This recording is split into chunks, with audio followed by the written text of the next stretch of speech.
பள்ளியினுடைய முதல்வர் மதிப்புக்குரிய அருள் சகோதரி சகாயமேயை நோக்கிறேன். இந்த மேடையை என்னோடு பகிர்ந்து கொண்டிருக்கிற அன்பிற்கும் பாராட்டுக்குரிய ஆசிரியர் என்னோடு மேடையிலே அமர்த்திருக்கிற உங்களுடைய இந்த நிகழ்ச்சிகளை வர சிறப்பாக செய்து கொண்டிருக்கிற பாராட்டுக்குரிய ஆனந்தன் சார் அவர்களே, பல்வேறு வகுப்புகளுக்கு பாடம் போதிக்கிற பாராட்டுக்குரிய உங்களுடைய எல்லாருமே சுகதுமா சார், அதுக்கே நேரம் போயிடும், உங்களை அதிக நேரம் காக்க வைக்கக்கூடாது. அனைத்து ஆசிரியர் மக்களே, குறிப்பாக இந்த நிகழ்ச்சிக்கு என்னை அழைப்பதற்காக முயற்சிகளை எடுத்துக்கொண்ட பாராட்டுக்குரிய திருப்பதி ராமலட்சுமி அவர்களே, பள்ளியினுடைய வளர்ச்சிக்காக பாடுபடுகிற பணியாக இருக்க, இவை அனைத்துக்கும் மேலாக இந்த வளாகத்தை ஒரு பூஞ்சோலியாக மாற்றி வைத்திருக்கிற, என்று பார்க்கும் போது ஒரு பெரிய பூங்காவை அழகிய மலர்கள் சுற்றி வர பூத்திருக்கிற போல ஒரு தோற்றத்தை ஏற்படுத்தி தருகிற, இந்த நாட்டினுடைய எதிர்காலத்தை உறுதிப்படுத்துகிற அன்புக்குரிய மாணவ செல்வங்க, இதுக்கு நீங்க கை தட்டணும். உங்கள் அனைவருக்கும் அன்பான வணக்கம். நம்முடைய பல்கலைக்கழகங்கள் கல்லூரிகளெல்லாம் பெரிய இடங்களெல்லாம் அப்படி கரகரை நான் பேசுவேன். அப்படி போவதை காட்டிலும் உங்களை போல எதிர்காலத்தை கண்ணப்பைக்கையோடு எதிர்கொள்கிற சின்னம் சிறார்களை பார்க்கும்போது, என்னுடைய பள்ளி நாட்கள் நான் படித்த பள்ளியிலே எனக்கு பாடம் சொல்லிக் கொடுத்த ஆசிரியர் மக்கள், அந்த சூழல் அதை நாங்கள் அனுபவித்து வாழ்ந்த விதங்களே என்னுடைய மனதை வேறாதது. அன்புக்குரிய மாணவ சொன்னே, இப்போது நான் கொண்டு வந்திருந்த இந்த எழுதுகோள் கொடுத்து இப்போது தீர்த்து விட்டது. உங்ககிட்ட இப்போ ஒரு செய்தியை நான் பதிவு செய்ய போறேன். கொடுத்தால் தீர்ந்து விடக்கூடியது ஒரு பொருள். எந்த பொருளானது கேந்திரத்தில் ஒரு பொருளை பரிசாகவோ இரவலாகவோ பிறர் ஒருவருக்கு கொடுத்து விட்டால் தீர்த்து போகக்கூடிய பொருள்கள். ஆனால் கொடுத்தால் தீராத பொருள் எடுத்து இந்த உலகத்திலே வைக்கும். கொடுத்தால் தீரவே தீராது. இது ஒரு பெரிய ஆச்சரியம் இல்லையா? எந்த பொருளை செல்வமாக இருக்கலாம், அந்த செல்வத்தின் மூலம் நாம் வாங்கி இருக்க உயர்த்த பொருள்களாக இருக்கலாம், எந்த ஒரு பொருளாக இருந்தாலும் பிறருக்கு கொடுத்தால் தீர்ந்துக்கும். ஆனால் தீராத ஒரு பொருள் இருக்கிறது என்று சொன்னால் அது கல்வி மட்டுமே. அதனாலதான் செல்வத்துள் செல்வம் செவி செல்வம், நாம் கேட்டு அடைகிற பயனாகிய கல்விதான் செல்வத்துக்கெல்லாம் தலை. இதுக்கு ஒரு சான்றா அவங்ககிட்ட ஒண்ணு சொல்லலாம். எப்படின்னு கேட்டீங்கன்னா, நம்ம வீட்டுல ஒரு விளக்கு ஏற்றுகிறோம். ஒரே ஒரு விளக்கு நாம் ஏற்றிவிட்டு வீட்டை சுற்றி இருக்கிற நிறைய விளக்குகளை ஏற்ற வேண்டும் என்று சொன்னால், ஒரு விளக்கில் இருந்து இன்னொரு விளக்குக்கு இன்னொரு விளக்குக்கு என்று 100, 1000 எத்தனை விளக்குகள் இருந்தாலும் ஒரு விளக்கை விட்டு 1000 விளக்குகளை நாம் ஏற்றுகிறோம் அல்லவா?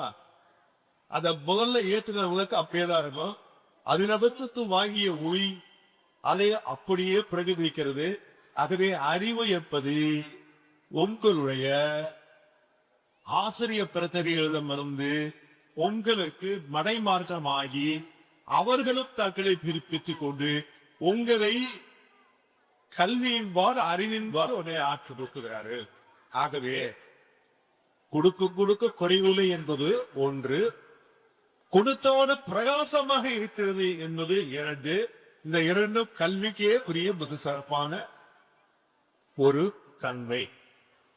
அத்தகைய கல்வியை பயிலக்கூடிய நல் வாய்ப்பாக அமைத்திருப்பதுதான் பள்ளி பருவம். ஆகவே இந்த பள்ளி பருவத்தை இந்த சிந்தனையோடு நீங்கள் அக்கறையோடு படிக்கிறது என்று சொன்னால் வாழ்வில் மிக உயர்ந்த இடத்தை அடையலாம். ஒன்று. இன்னொரு விஷயம் இந்த பெரிய விஷயம் பார்த்த நம்மில் பலர் தேவாலயங்களுக்கும் மசூதிகளுக்கும் கோயில்களுக்கு போகிறோம். ஒரு கோவிலுக்கு போகிறோம் என்று சொன்னால் அந்த கோவிலிலே உள்ளே நுழையும் போது முதலிலே நாம் கால் வைப்பது படிக்கட்டுகள். சரிங்களா? படிக்கட்டுகளில் கால் வைத்து கோயிலுக்குள்ளே நுழைத்து அங்கே இருக்கிற கற்களிலே நடந்து நாம் கருவறையை நோக்கி போகிறோம். கருவறையிலே இருக்கிற கடவுள் கல்லாராகியவர். இந்த கற்களை மிதித்து கொண்டு போய் கருவறையிலே இருக்கிற கல்லை வணக்குகிறோம் இல்லையா? நாம காலால் மிதிப்பது போன்ற கற்கள் தான், நடப்பதும் கற்கள் தான், வழிபடுவதும் கற்கள் தான். அப்ப இப்படி ஒரே ஒரு இடத்துல வெட்டி எடுத்த ஒரு பாறையிலிருந்து பிரித்தெடுக்கப்பட்ட படிக்கற்களை மிதிக்கிறோம், கடவுளை வழிபடுகிறோம். அதே பாறையிலால் செதுக்கப்பட்ட கடவுளை நாம் வழிபடுகிறோம். இதில் என்ன செய்தி இருக்கிறது என்று சொன்னால், உழைப்பனுடைய வேகத்தை ஏற்றுக்கொள்ளுபவர் எவனோ அவர் ஒரு சிலை வடிக்கிற சிற்பியினுடைய ஒவ்வொரு ஒளியையும் அடித்து அவர் பெயர்த்து எடுக்கும் போதெல்லாம் எந்த ஒரு கல் அந்த வழியை தாங்கிக் கொள்கிறதோ, எந்த ஒரு கல் அதை சுமக்கிறதோ, எந்த ஒரு கல் அதை பெருமையோடு ஏற்றுக்கொள்கிறதோ அது கடவுளாக வெளிவிடப்படுகிறது இல்லையா? ஆனால் சும்மா போக்கில சரி செய்து ஒரு மெட்டீரியல் போடுறோம், படிக்கற்கள் போடுகிறோம், அதை நான் தாழ்த்தி கீழே சொன்னேன். ஆகவே உழைத்து படித்தால் கருவறை கடவுள் போல வாழ்க்கை என்பது பிரகாசமாக மாறும். சரிங்களா? 2 செய்தி சொல்லியாச்சு. மூன்றாவது ஒரு முக்கியமான செய்தி, இதையும் நான் அவங்க பதிவு செய்து சுருக்கமாக குளிச்சிடறேன். உலக நாடுகளிலே இருக்கிற பெரும் தலைவர்கள் எல்லாம் ஒரு நாட்டிலிருந்து இன்னொரு நாட்டுக்கு போகிறார்கள் என்று சொன்னால் அந்த நாட்டிலே இருக்கிற தலைவர்கள் இந்த தலைவர்களே வரவேற்று பேச்சுவார்த்தைக்கு அழைத்து போவாங்க. இங்கே இருக்கிற அரபு தேசத்திலே இருக்கிற உலக நாடுகளிலே ஒன்று ஓமன் இருக்கிற ஒரு நாடு. கவனமா கவனிக்க, இந்த ஓமன் நாட்டிலே மன்னராட்சி இருக்கிறது. இந்த நாட்டினுடைய மன்னன் சுல்தான் கபூஸ் செய்யது என்கிறவன். 1996 ஒரு ஆச்சரியம் நடக்குது. என்னவென்று சொன்னால், எவ்வளவு பெரிய தலைவர் உலகின் எந்த தேசத்திலிருந்து வந்தாலும் சரி, வல்லரசில் மிக உயர்ந்து இருக்கிற அமெரிக்காவில் இருந்து வந்தாலும் சரி, ஜெர்மனியிலிருந்து வந்தாலும் சரி, உலகில் எந்த தேசத்திலிருந்து வந்தாலும் அந்த தலைவர்களை வரவேற்பதற்கு மன்னர் போக மாட்டார். இவங்கதான் மன்னர் பத்தி பேசுவாங்க. இதுதான் இன்றைக்கு வரைக்கும் ஆண்டாவிட காலமாக இருக்கிற மரபு. இந்த ஒவ்வொரு நாட்டிலே 1996 ஒரே ஒரு அதிசயம் நடக்கிறது. என்னவென்று சொன்னால், அன்றைக்கு நமது நாட்டினுடைய குடியரசுத் தலைவராக இருந்த சங்கர் தயாள் சர்மா என்கிறவர் ஓமன் நாட்டுக்கு போறார். அந்த விமானம் போய் விமான நிலையங்களே நிற்கிறது. ஒரு ஆச்சரியம் என்ன வந்தா, அந்த புரோட்டோகால் பிராயோரிட்டி இல்லாம அந்த மன்னர் நேர வர வந்து என்ன பண்றாரு, கிடுகிட்டு விமானத்தில் நோக்கி போகிறார். விமானத்தினுடைய படிக்கட்டுகளில் ஏறி சங்கர் தயார் சர்மா வருவதற்கு முட்டு அவரிடம் வாழ்த்துக்களை பெற்று அழைத்து வைத்து தானே தன்னுடைய மன்னருடைய காரில் உட்கார வைத்து ஊர்வலமாக அழைத்து செல்கிற ஒரு அதிசயம் அன்று நடந்தது. ஏன் அதை நடந்தது? உலக பத்திரிகையெல்லாம் ஆச்சரியப்படுகிறாங்க.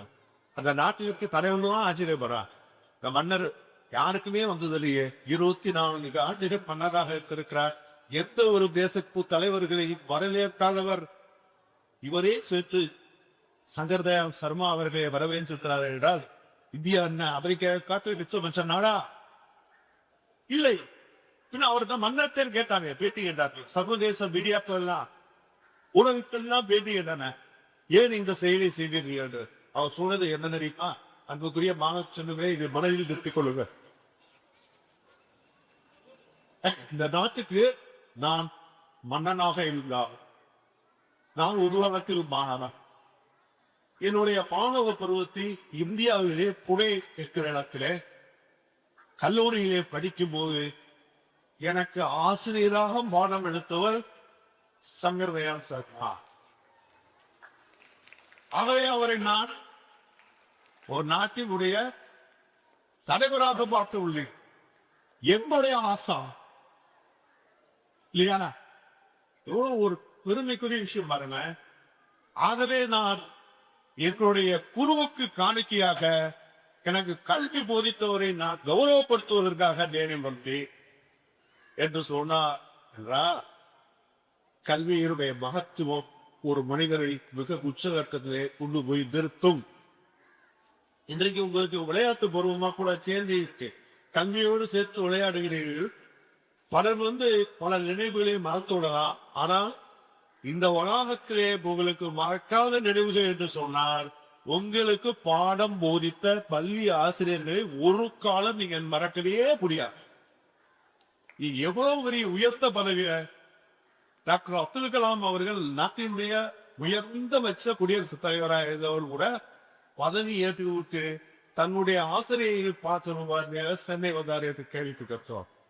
அவ்வளவு முக்கியமான இந்த கல்வியை மாணவ சமுதாயத்திற்கு எளிதாக இலவசமாக உற்சாகத்துடன் வழங்கினால்தான் இந்த நாடு வளர்ச்சி அடைந்த ஒரு நாடாக மாறும் என்று கருதிய காரணத்தினால்தான் கர்மவீரர் பெருந்தலைவர் காமராஜர் அவர்கள் பல்வேறு தியாகங்களுக்கிடையே கடும் விதி இருக்குக்கிடையே இலவச கல்வியையும் மதிய உணவு திட்டத்தையும் பல்வேறு இடங்களிலே புதிய பள்ளி கட்டிடங்களையும் உருவாக்கி இன்று 2026 பிற மாநிலங்களை காட்டிலும் வளர்ச்சியற்ற ஒரு மாநிலமாக தமிழ்நாட்டை நாம் கருதுகிறோம் என்று சொன்னால் அதற்கு வித்திட்டவர் பெருந்தலைவர் காமராஜர் அவர்கள் ஒரு காலம் நீங்கள் மறக்கக்கூடாது.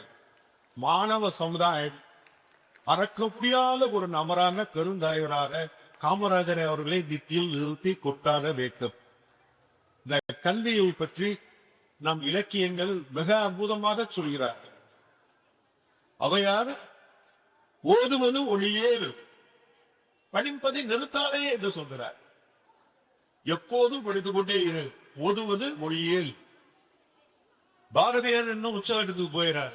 அன்னசத்திரம் 1000 மேக்கள், ஆலயம் 10,000 நாட்கள், பின்னர் உள்ள தர்மங்கள் யாவிலும் பெயர் உழக்க ஒளிரன் நிறுத்தல், அன்னையாவிலும் புனியும் கோடி ஆங்கர் ஏழைக்கு இழுக்கு அறிவித்தல். திருக்குறள் நீங்களே சொல்லிட்டீங்க அருமையாக்க. கேதில் ஒளிச்செல்வ கல்வி ஒருவருக்கு மாடல்ல மற்றையவை, மற்ற செல்வங்கள்லாம் வாய்க்கு விடும், அழியாத செல்வம் கல்வி செல்வம் தான். அதற்கு கேது என்பதே இவரை. ஆகவே நம் முன்னோர்களும் சரி, நம் இலக்கியங்களும் சரி, கல்வியினுடைய மகிமையை உச்சகட்டமாக கொண்டாடி இருக்கிறது. அதனுடைய ஒரு பகுதியாக நீங்கள் ஒன்றை தீர்த்து கொள்ள வேண்டும். நாட்டிலே நான் செய்யக்கூடாத ஒரு செயல் என்று சான்றோர்கள் சொல்லி வைப்பது என்னவென்றால் பிச்சையிட கேட்பது இகழ்ச்சி சொல்லுகிறார். ஆனா அந்த தப்ப கூட ஒரு விஷயத்துக்காக செய்யறாங்க, அதுதான் கண்டிக்காத பிச்சை எடுத்தாலும் படித்தார். கற்கை நன்றே கற்கை நன்றே பிச்சை ஊதினும் கற்கை நன்றே. ஆகவே கல்விக்காக எந்த நிலைக்கு போகலாம், அதை நீங்க புதுசுல வச்சிருக்கு. அந்த ஒரு அற்புதமான மாணவ பருவத்தை நீங்க நிறைய கல்வியை பத்தி இருக்கு. இந்த அளவுக்கு இந்த சிந்தனையை கல்வியை நேடியை நிறுத்தி வாழ்வில் உயரபோத இடத்துக்கு வர வேண்டும்.